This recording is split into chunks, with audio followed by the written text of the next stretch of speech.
പോകുന്നത് ശബരിമലയിലേക്കാണ്. അവിടെ മേൽശാന്തി നറുക്കെടുപ്പിന്റെ പ്രഖ്യാപനത്തിലേക്ക് കടക്കുകയാണ്.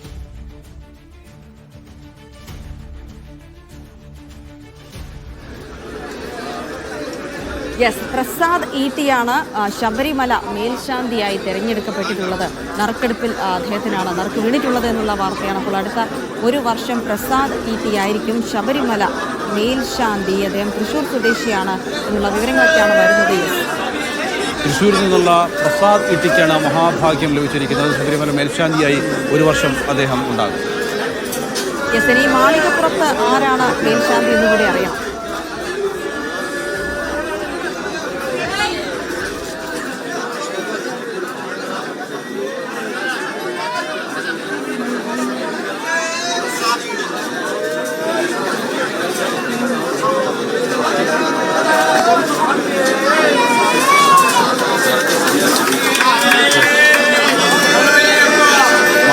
മേൽശാന്തിയുടെ നറുക്കെടുപ്പാണ് ഇപ്പോൾ പുരോഗമിക്കുന്നത്. ശബരിമല മേൽശാന്തിയായി പ്രസാദ് ഇഡിയെ തിരഞ്ഞെടുത്തിരിക്കുന്നു. തൃശ്ശൂർ സ്വദേശിയാണ് അദ്ദേഹം.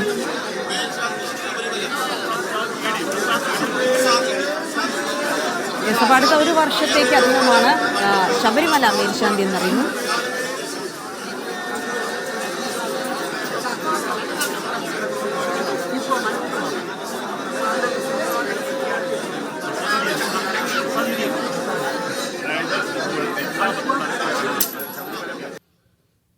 അതെ, പ്രസാദ് ഈട്ടി, തൃശൂർ സ്വദേശിയായ പ്രസാദ് ഈട്ടിയാണ് ശബരിമല മേൽശാന്തി.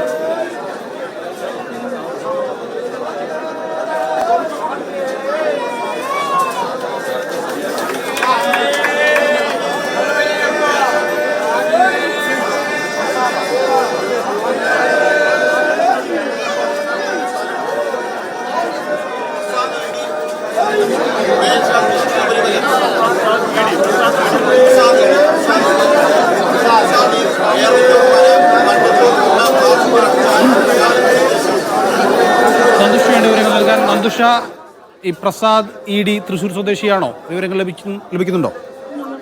എട്ടാമത്തെ നറുക്കെടുപ്പിലാണ് ശബരിമല മേൽശാന്തിയെ തിരഞ്ഞെടുത്തത്. തൃശൂർ സ്വദേശിയാണ് പ്രസാദ് ഇഡി.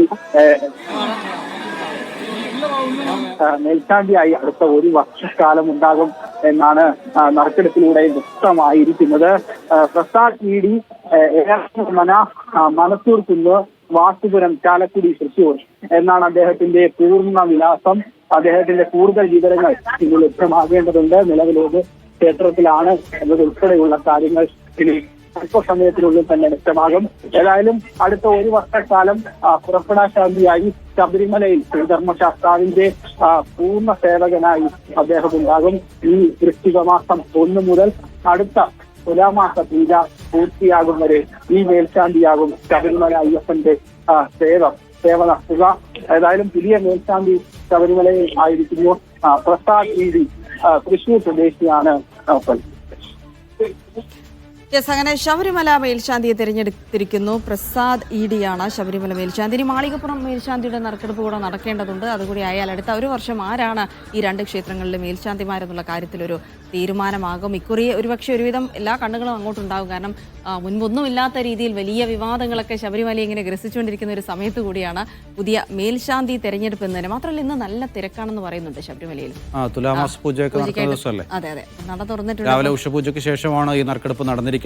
വളരെ സുതാര്യമായ രീതിയിലാണ്. കാരണം സുതാര്യമായി എന്ന് മാത്രമല്ല, വളരെ ഒരു പ്രത്യേകത കൂടി ആ നറുക്കെടുപ്പിനുണ്ട്. 2 പൂജയിലായിട്ടാണ് ഈ നറുക്കെടുപ്പ് പേപ്പറുകൾ ഉണ്ടാകുക. ഒന്നിൽ ഈ മേൽശാന്തിമാരാകാനുള്ളവരുടെ നറുക്കും, മറ്റൊരു കലശത്തിൽ എന്തൊക്കെയുണ്ടാവും, വെള്ള പേപ്പറുകളും 13 വെള്ള പേപ്പറുകളും ഒപ്പം മേൽശാന്തി എന്ന് എഴുതിയ ഒരു കടലാസുമാണ് ഉണ്ടാവുക.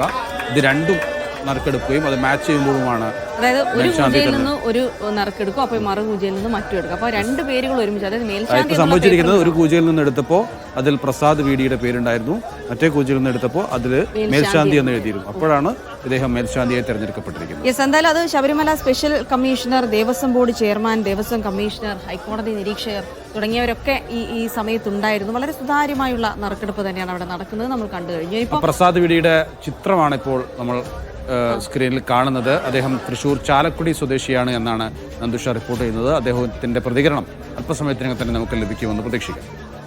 ശരി, അപ്പോൾ മറ്റ് നറുക്കെടുപ്പുകളൊക്കെ അവിടെ പുരോഗമിക്കട്ടെ. നമുക്കിനി മറ്റു